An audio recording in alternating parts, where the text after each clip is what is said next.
just got a question about the Dharma Initiative. Awesome. We've obviously seen a lot of the Dharma Zoom already, Ezra James Sharkington, and the Polar Bear, and like, I was wondering if in season 4 we may be seeing more, and maybe a little Mrs. Ezrita James. For those 9 of you who listened to the podcast, that was a very funny question. Yeah, that was, you know, you need to get a new hobby, I think.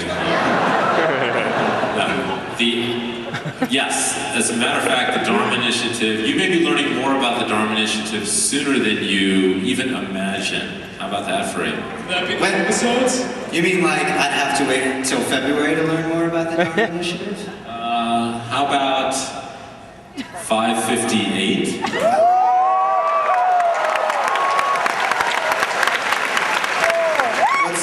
What's going to happen at 5:58, Carlton?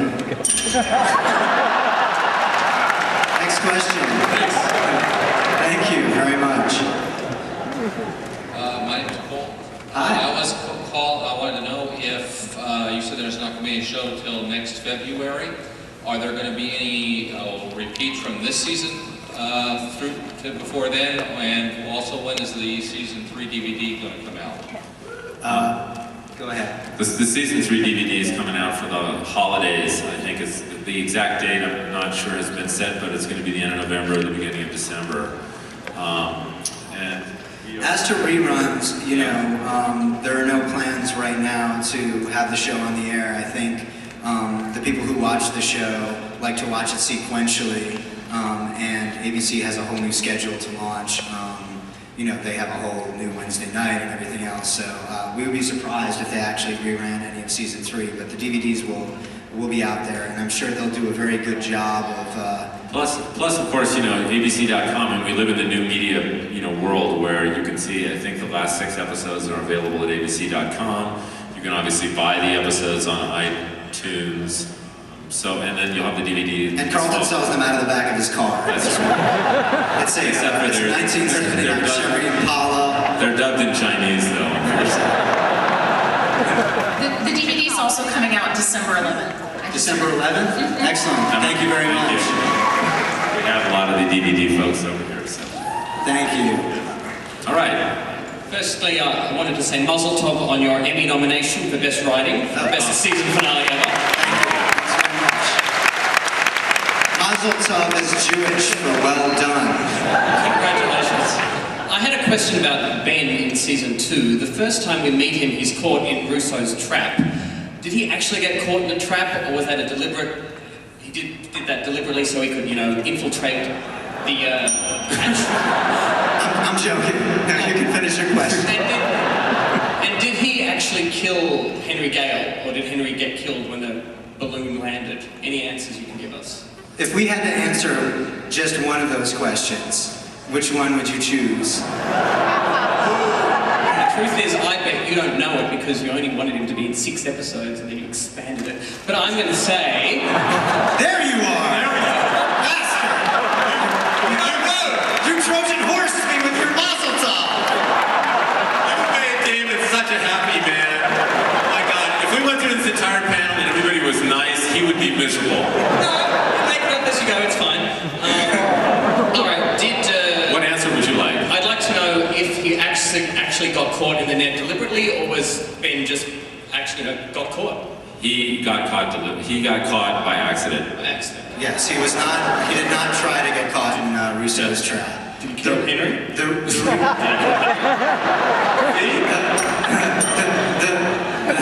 Killing is a very broad term. I would, you know, they had words. Yeah. But we will be revealing exactly why Ben was headed across the island when he accidentally got caught. So. They just turned your light off. That's not a good sign. No. Just fun. Thank you. Thank you very much. Hello. Hi. With the decision to end the series after a certain amount of seasons coming in the middle of the year, did that directly impact how season 3 wrapped up, or was that already on the docket from the get-go? May I begin? Sure.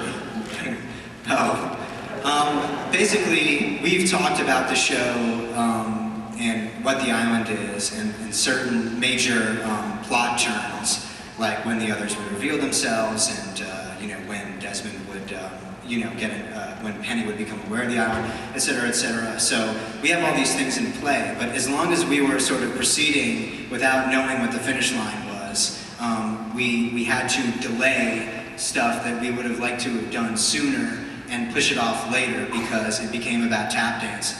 And I think when the general audience and the critics and everybody else, became aware of the fact that, all right, there's a little bit too much tap dancing and not enough storytelling going on here, this sort of critical mass began to build about needing to end the show. And then it was announced, okay, they're going to let us do it. So one of the things that we have wanted to do for, probably since the very end of season 1, Carlton and I sat down and said, do I have to stop talking? You just wanted to do it. I just wanted to do that. This flashback device is not going to work forever. The minute that we stop showing the audience revelatory moments from these people's lives, and the minute that it starts feeling like we're making it up as we go along, because when you're dealing with the past, you can't make it up as you go along. You kind of have to be like, oh, suddenly, Jin had a second wife, and, it's like, oh, really? He never mentioned her. So we knew that we were going to have to switch gears, and that the way we were going to be switching gears was into flash forwards. It gave us license to basically execute that idea, which we were waiting on because we didn't know how many episodes we had to fill. But once we knew, okay, we're down to 48 episodes, we thought, okay, now we can actually put that out there. I mean, right now previously the storytelling of the show had taken place in the present and had gone into the past, and we had always sort of wanted to introduce this notion of the future, and now with an end date, we had the sort of certainty to allow ourselves to do that, and we sort of view the show as a mosaic, and going forward, you're going to be seeing pieces of the show that take place in each of those different time zones, and what you saw with Kate and Jack was not the end of the show. Yeah, I mean, that's the big thing that Carlton just said, which is, we wanted to communicate to the audience that the show has never really been about getting off the island.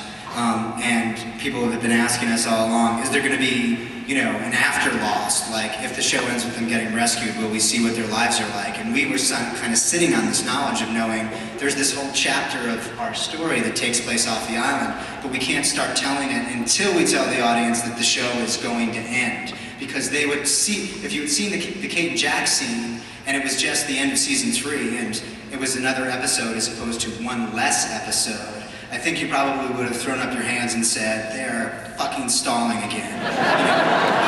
But because it was in the context of, we're really moving towards the end now, people, we feel we owed it to the audience, we needed to do something radical in an effort to basically say to everybody, come with us all the way to the end, and it won't, be a waste of time. And, they let us do it, which is cool. Yeah.